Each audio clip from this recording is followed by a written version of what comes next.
presenting by Deep Music.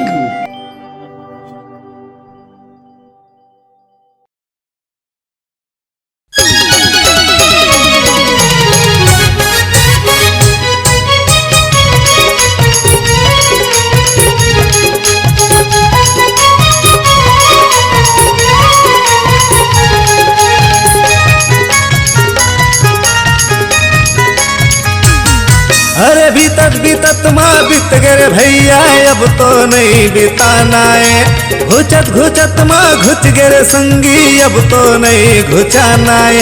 ऐसो माहौल बिहार रचाना है, ऐसो माहौल बिहार कराना है। ऐसो माहौल बिहार रचाना है, ऐसो माहौल बिहार कराना है। बीतत माँ बीत गए भैया, अब तो नहीं बिताना है। घुचत माँ घुच गए संगी, अब तो नहीं घुचाना है। ऐसो माहौल बिहार कराना है, ऐसो माहौल बिहार रचाना है। ऐसो माहौल बिहार कराना है, ऐसो माहौल बिहार रचाना है।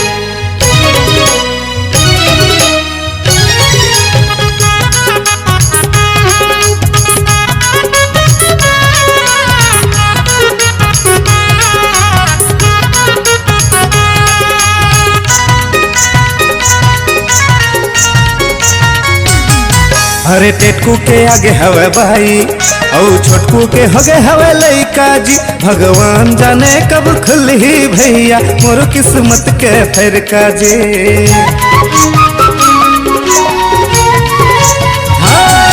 अरे टेटकू के आगे हवे भाई, और छोटकू के होगे हवे लइका जी। भगवान जाने कब खुली भैया, मोर किस्मत के फरका जी। ए जिंदगी लाए अब तो संगी, डिड़वा नहीं बिताना है। ए जिंदगी लाए अब तो भैया, डिड़वा नहीं बिताना है।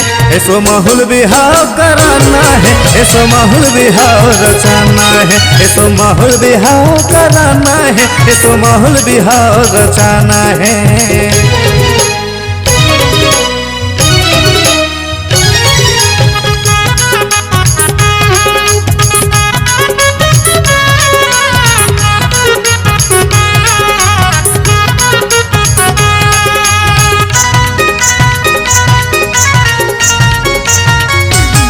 ये दे बबल कह दे हम, खोज के रख दे सुवारी।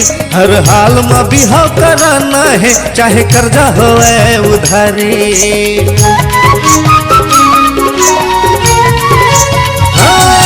ये दे बबल कह दे हम, खोज के रख दे सुवारी। हर हाल में बिहाव कराना है, चाहे कर्जा होए उधारी। बैठे माँ कहीं नहीं तो होवे, कुछ तो जुगाड़ लगाना है।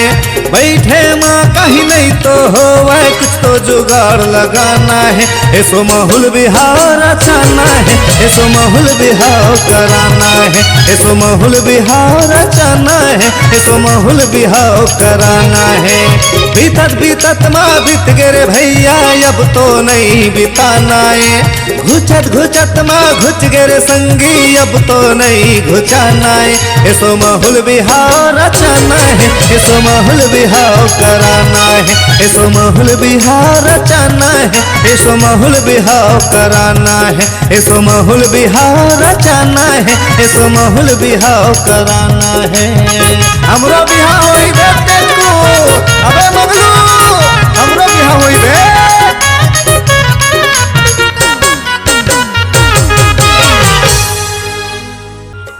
नमस्कार दोस्तों, नए छत्तीसगढ़ी गाने सुनने और देखने के लिए हमारे दीप म्यूजिक चैनल को अभी सब्सक्राइब करें और बेल आइकॉन के बटन को क्लिक करें।